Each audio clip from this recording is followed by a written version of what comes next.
Telugu television షోలలో విపరీతమైన ప్రేక్షకాదరణ పొందిన show big boss. ఇక ఇటీవలే బిగ్ బాస్ సీజన్ 7ని కూడా పూర్తి చేసేసుకుంది.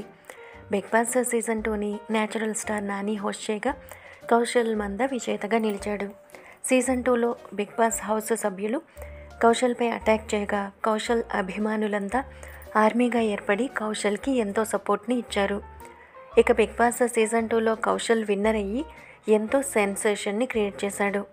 బిగ్ బాస్ షోలో పాల్గొన్న తర్వాత దాదాపు కంటెస్టెంట్లందరికీ ఎంతో పాపులారిటీ వస్తుంది. అయితే బిగ్ బాస్ సీజన్ 2లో విన్ అయ్యాక కౌశల్ మాత్రం ఏ ఈవెంట్లో కానీ సినిమాలో కానీ కనిపించకుండా కనుమరుగైపోయాడు. అయితే సోషల్ మీడియాలో మాత్రం ఎంతో యాక్టివ్గా ఉంటాడు కౌశల్.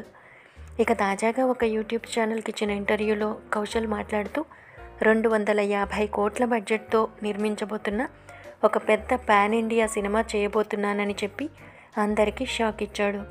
అంతేకాకుండా ఆ సినిమాలో మీ హీరోలందరూ నా సినిమాలో గెస్ట్లుగా చేస్తున్నారని త్వరలోనే అన్ని డీటెయిల్స్ చెప్తానన్నాడు కౌశల్.